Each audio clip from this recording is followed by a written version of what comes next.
Hello, I'm Stephan Schwartz, and I want to welcome you to Schwartz Report.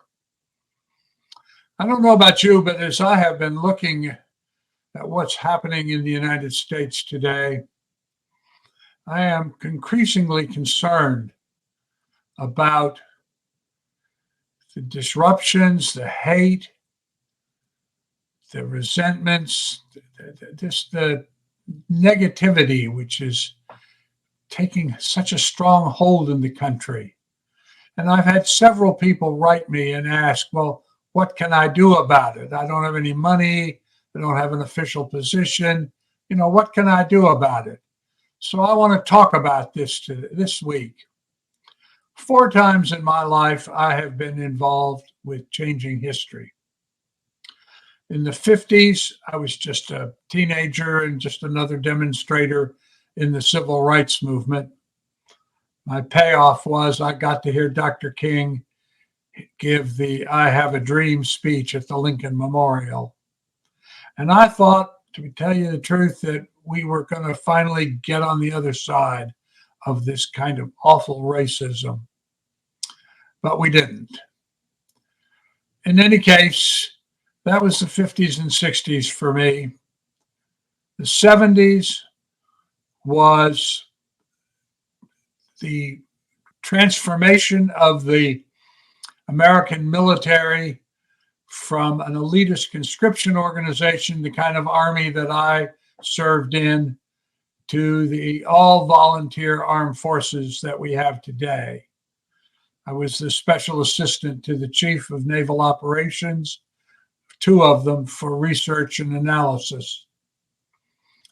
And I felt very strongly that we should create a military that was both racially and gender blind, and that was based on a meritocracy.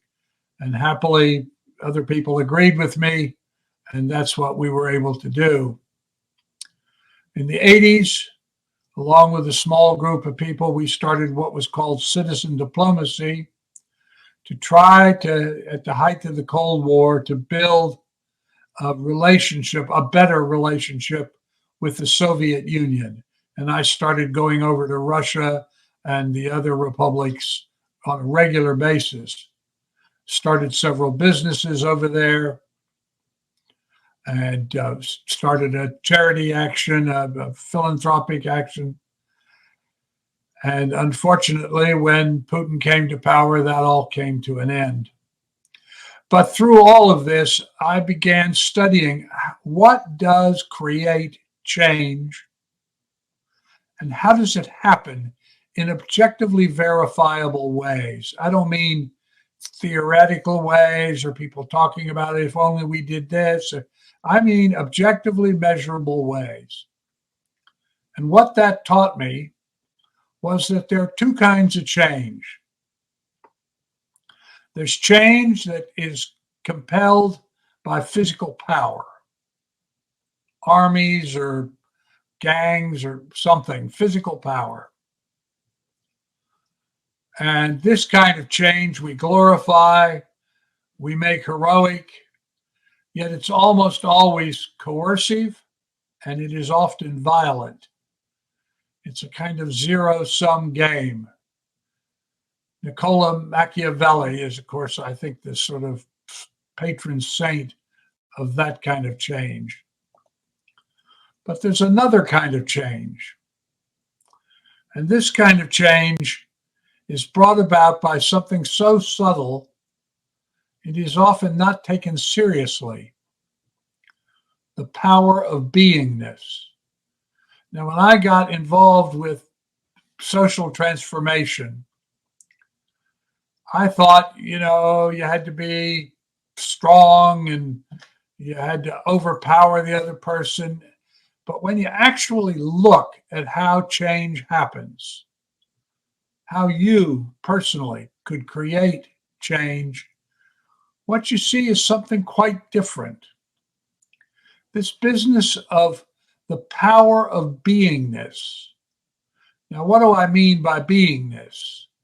I mean the aggregate of all your choices, your values, your attitudes. It's the nature of your character, who you are as an individual. You change that, and it gives you the power to change culture.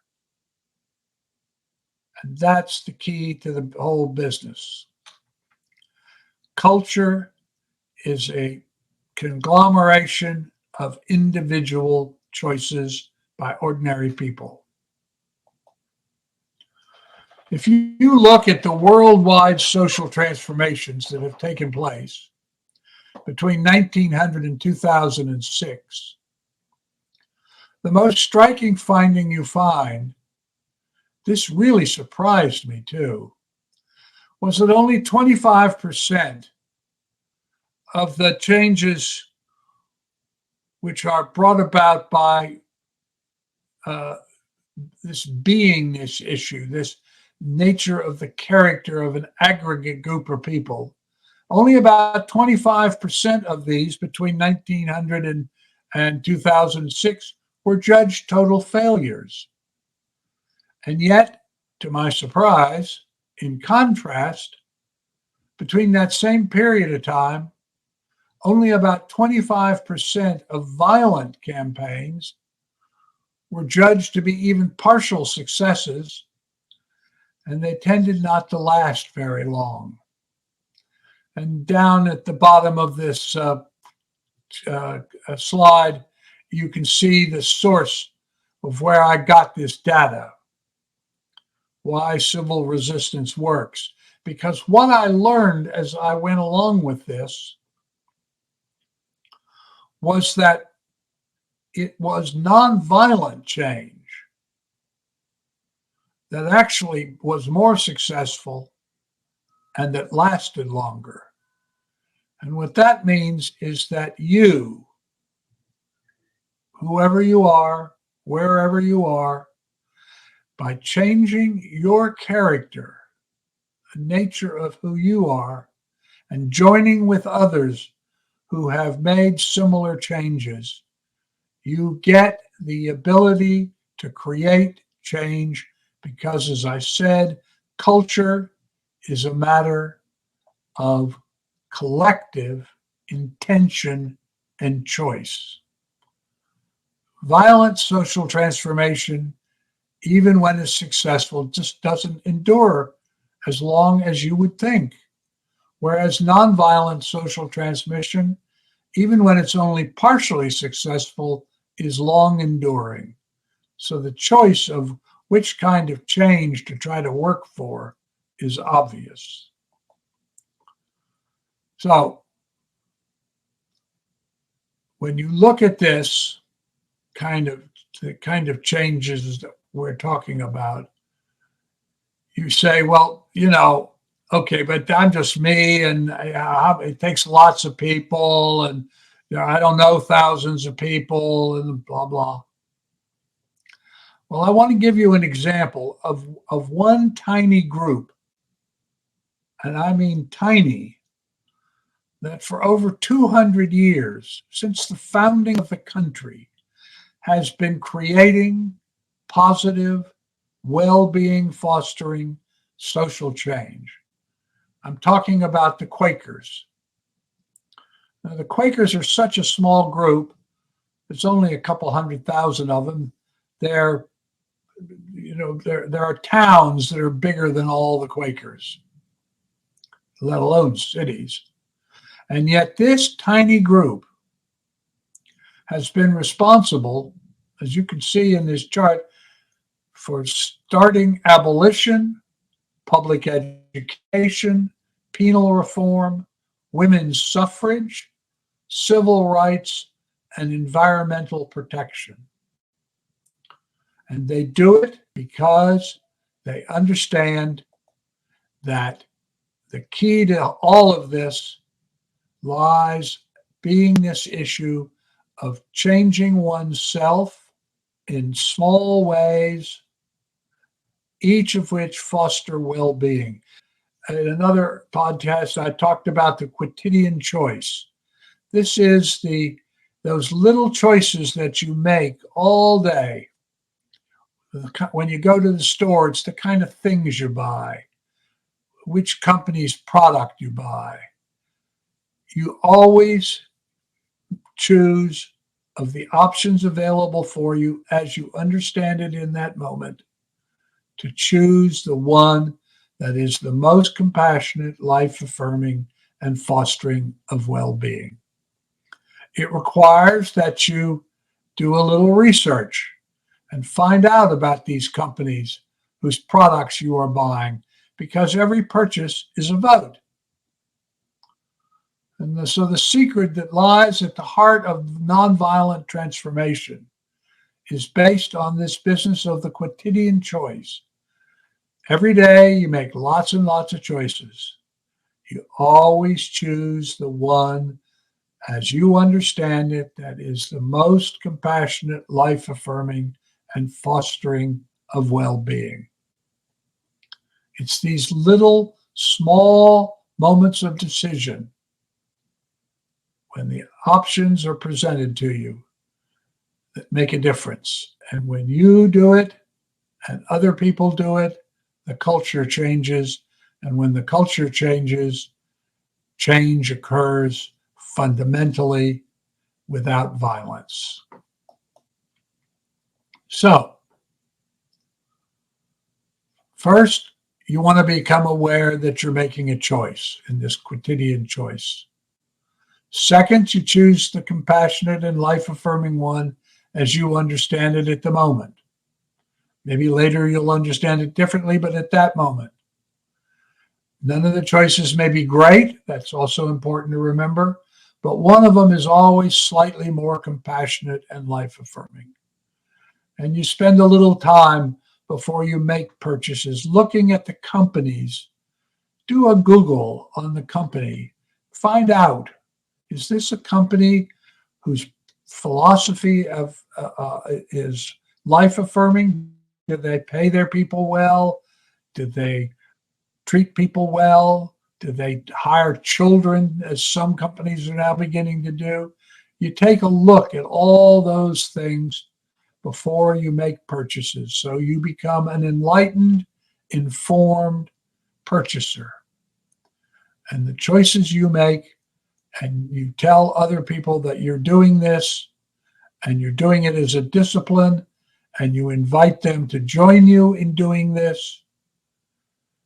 If just the people that listen to this podcast, who look at it, will commit themselves to doing this and telling 10 of their friends that they're doing it as a discipline, and invite them to do it and tell 10 of their friends, if just the people that are listening to me now will make this commitment, we can change the course of American history nonviolently and to make it more life-affirming.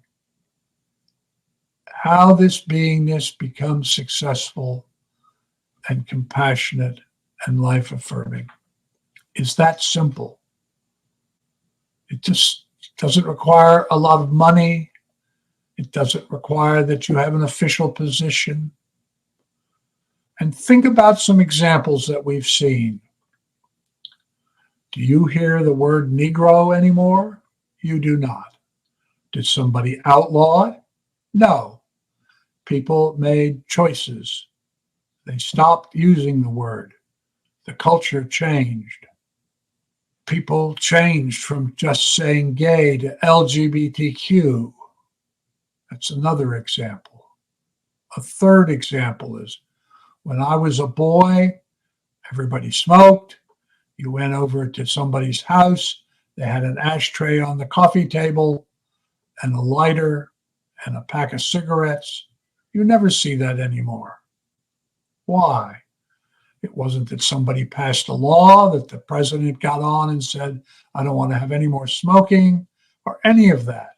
What happened was people heard information about what smoking did, and they made as a personal decision, I'm not going to do that. I'm not going to support that. I'm not going to purchase that. And the whole game changed. Group intention, as I said, is what produces national character. That's why some countries watch certain sports and other countries watch other sports. This is about choices individuals make.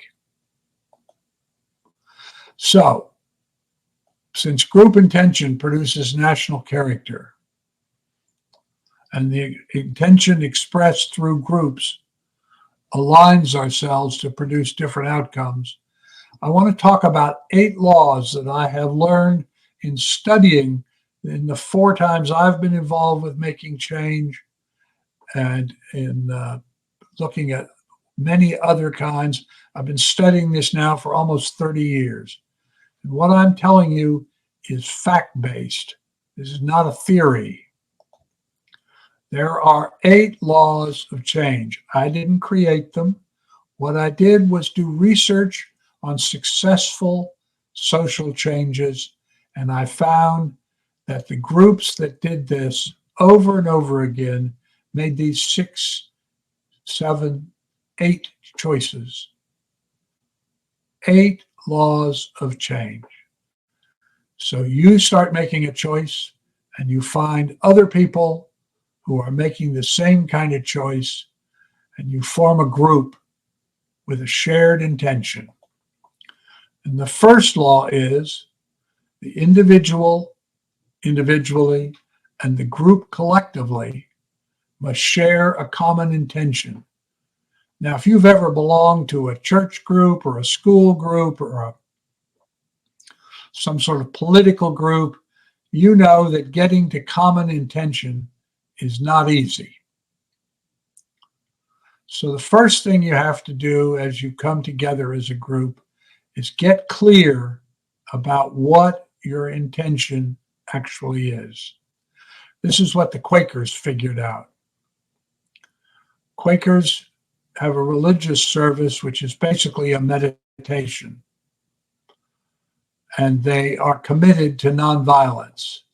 And so when they set out to make a change, they start by working out what the common intention everybody's going to work for.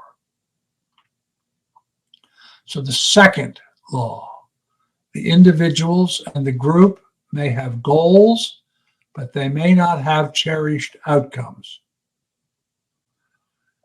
That is, you want something to happen, but you don't demand that it happen in a certain way. I learned this from the abolitionists. I would read their diaries and things that they wrote at the time, contemporaneous accounts of them by other people. And what I saw over and over again, to quote one biography of one abolitionist, was, I want slavery to end. I'm not sure how it's going to happen. I don't even know if it's going to happen in my lifetime, but I am going to work to make slavery end. Everything I do will support that. So you have a goal, the end of slavery, but you don't demand that it come in a certain form. Law number 3, the individuals in the group must accept that their goal may not be reached in their lifetime and be okay with this. As I said, I learned this from the abolitionists who felt very strongly about ending slavery, but because it had been a part of the country from the beginning, they weren't sure when it was going to happen, how it was going to happen, but that they, as individuals and a group collectively, were committed to making it end. Very impressive, because they had a lot of stuff pushing against them. And I know that in my own experiences, for instance, with civil rights, for a long time, I just thought we're never going to get through this. It's never going to happen. It was not until I heard the I Have a Dream speech at the Lincoln Memorial that I thought we have a real chance here. So law number 3, the individuals in the group must accept their goal may not be reached in their lifetimes and be okay with this. Law number 4, the individuals in the group must accept that they may not get either credit or acknowledgement for what they've done and be authentically okay with this. And I learned this personally. All the things that I did, I knew nobody was ever going to remember. No one was going to write a book about me, anything like that. I got involved with that women should be treated as equals, because I realized as I was growing up and I had a little daughter, I understood that I did not want my daughter to have to go through this, all the things that my wife had gone through about women being made second class. So I knew I wasn't going to get any credit. I knew when I got involved with the transformation of the military, there was just a small group of us who were doing this. I was writing the speeches and congressional testimony, explaining it to the world. But I knew that the admirals were going to get the credit. Nobody was going to pay attention to me, and it was okay, because what I cared about was that what we were working for happened, and that the military of the future was not like the military I had been in during the early Vietnam period. So, law number 5, each person in the group, regardless of gender, religion, race, or culture, must enjoy fundamental equality, even as the various roles in the hierarchy of the effort are respected. We are high-order primates. We organize hierarchically. That's just the nature of who we are as human beings. But that does not mean that everybody is not equal in terms of the fundamentally who they are. Fundamental equality of gender, race, religion in any group of people working toward a common goal is absolutely essential. Law number 6, the individuals in the group must forswear violence in word, act, or thought.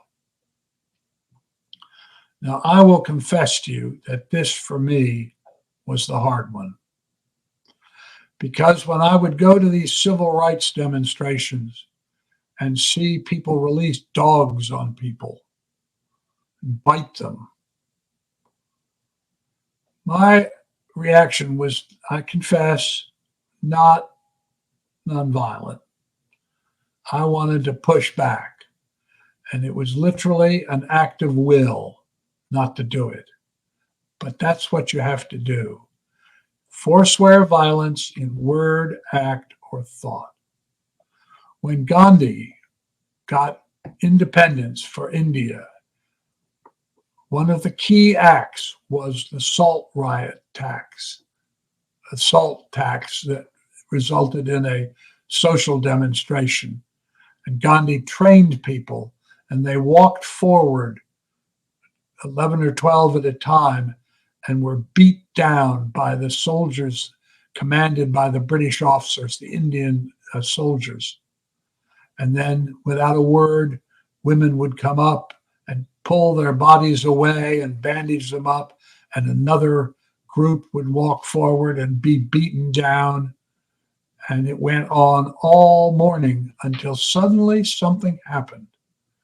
The Indian troops looked at one another and looked at all those people that they had beaten, and they turned to their British officers and said, "We're not going to do this." And so he did it nonviolently. And just before he was assassinated, Times of India reporter came up to interview Gandhi and said, "How were you able to get independence for India without a war? You have no money, you have no army, You didn't create violence. How did you do that? How did you force the British to give up their most prized colonial possession? And Gandhi's answer is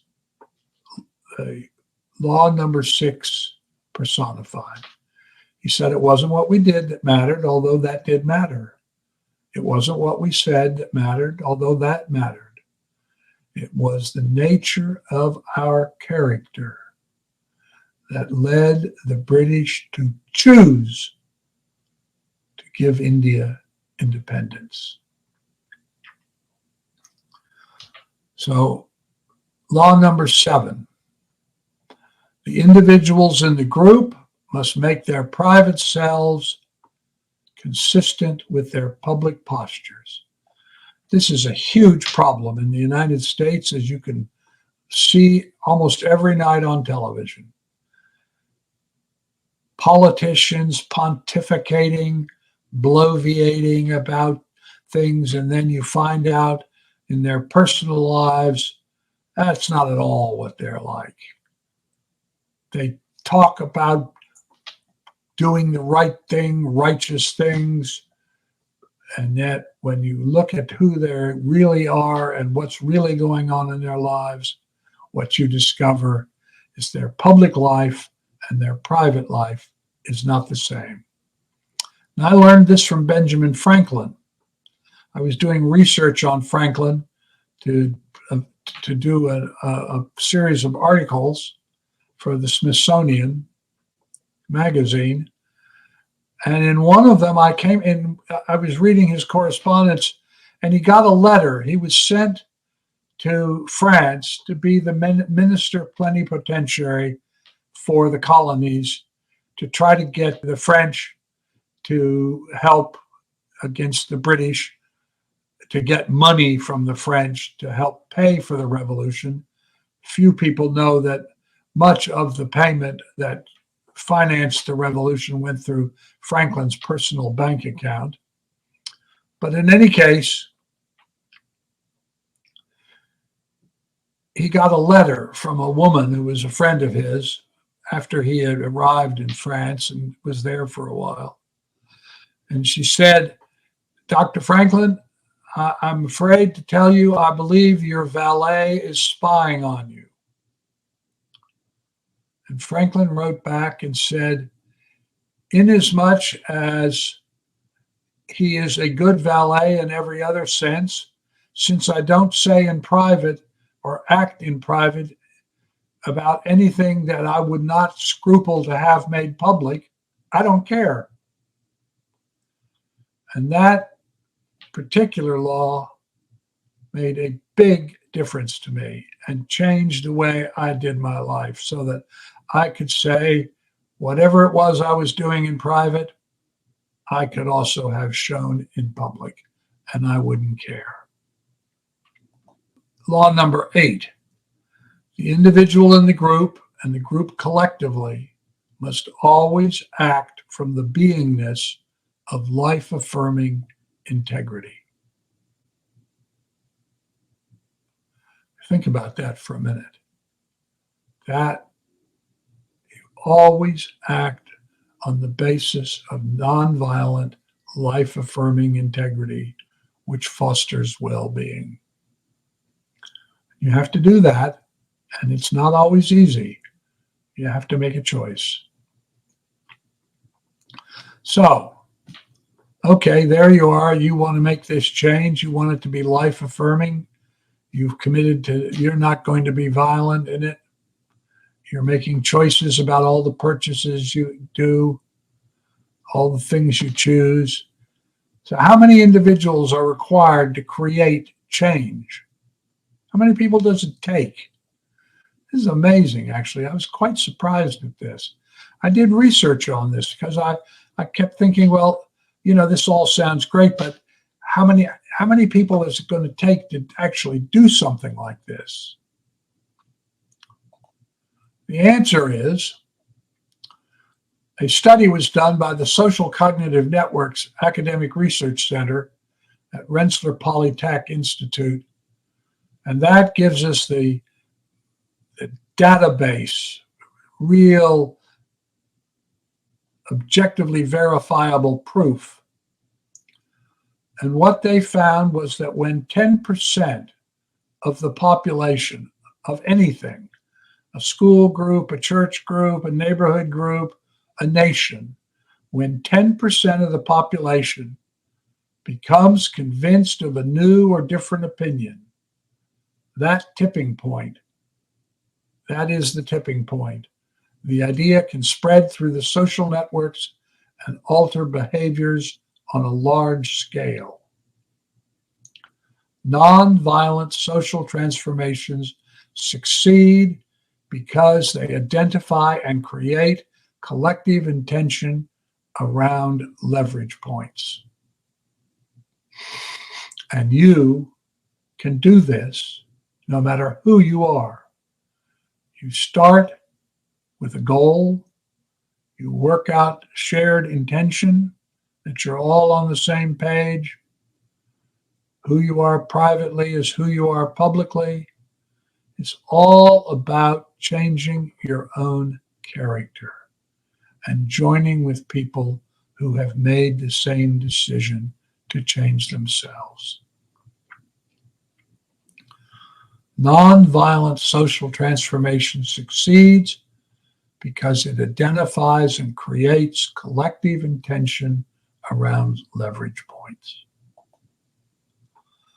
So the question I'm going to leave you with is this: what are the leverage points in the 21st century that you could act upon?